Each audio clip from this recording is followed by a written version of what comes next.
How's everyone doing out there today? I'm Dissonance, and I am not a Plarium shrimp. Yep, you heard me.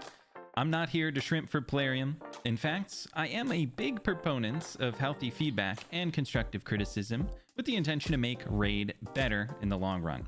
However, I want to take a moment to also acknowledge the good things they've been doing lately. In this video, I'm going to talk about 3 points that have me thinking, is Plarium really turning over a new leaf? Number 1 on my list, the Crown of Corruption. This marks the first time Plarium has ever nerfed a relic. Speaking as someone who does not own one, I think it's very clear that it is the very essence of the word overpowered, right? This thing used to give out an absolutely ridiculous amount of base stats, including but not limited to speed. There have been other creators that have come out and said that they own this and they still believe that a nerf was the correct move. And I think Plarium really did it right. The new version isn't bad.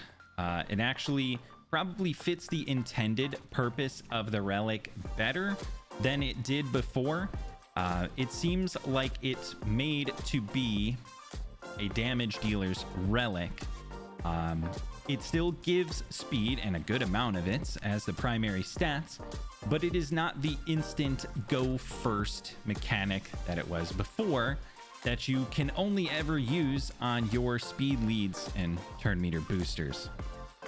Thinking of the people that this would affect the most, surely there were a couple people out there that were bound to hit on the 0.05% mythical luck that may have been, you know, early game players or low spenders, no spenders, free to players that would have a massive effect on their account. But let's be real, the majority of them ended up in the hands of the extremely late game and the whale accounts, the kind of people that would have been able to complete all of the coalition events or guarantee top placements in all of the tournaments in order to pick up all of the extra mythical and legendary fragments during the event. This was definitely a change that was made to affect the health and balance of the game and not just to keep the whales happy. My second point, the Kro'khad fusion. Generally, I think the fragment style summons fusions are easier in general than the other types of fusions to complete. But even then, I think the Kro'khad fusion was generous by comparison. Both summoning events inside the fusion featured 2 sets of fragments, and based on the number of fragments that you needed to complete the fusion, one of the higher level fragment rewards from those events was always going to be able to be skipped, unless you wanted to skip the other events, of course. And also in both events, I think especially the lower point threshold to get the base level of fragments was definitely lower than in most, if not all, of the recent fusions. And there was no secret Titan event that was coupled to the final event, meaning that if you skipped, or if you were planning on skipping the higher fragments in the second event, you would be forced to do them anyways to get Titan points.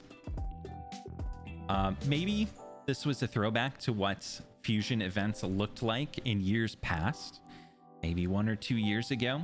Maybe it was a gesture of recognizing how long the community waited for Plarium to fulfill their promise of giving the Packmaster a worthy hound.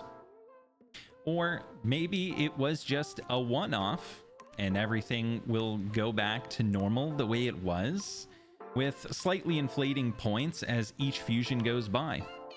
Only time can tell for sure, but I think the fusion that starts later this week would be our first indication of that. My third point, Plarium is communicating with the community again. I've been playing raids seriously for about 10 months.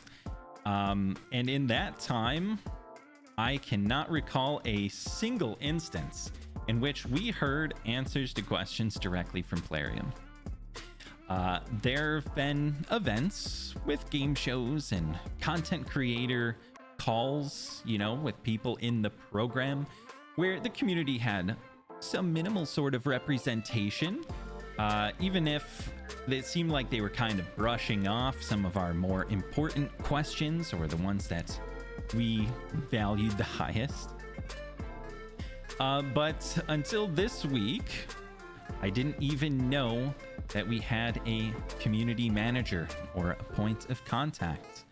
I think back to my days of playing Teamfight Tactics, there was always that feeling of, if you wanted to know something about the game, ask Mortdog, and he was probably going to answer.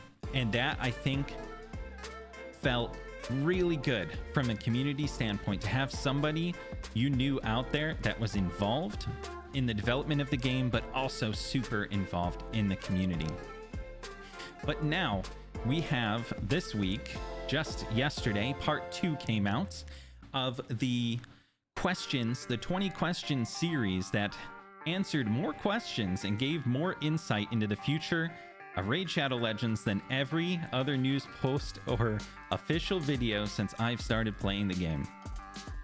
We learned about all the new changes and features that will kind of bring Raid in line with other newer games in the genre. And we learned about upcoming things like the new faction and permanent free gear removal. That's the most exciting one. Let's be real. That's the most exciting one. That's the one everybody wanted. But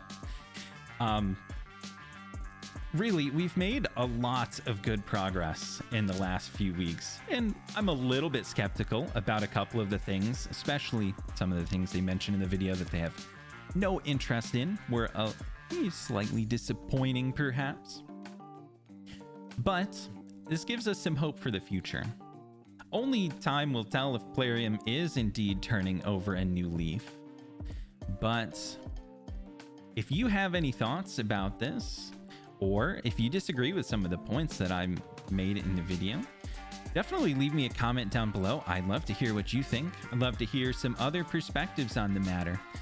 I'm really hoping that this is an indication of change for the good for Raid Shadow Legends as a whole. So, till next time, thanks for watching.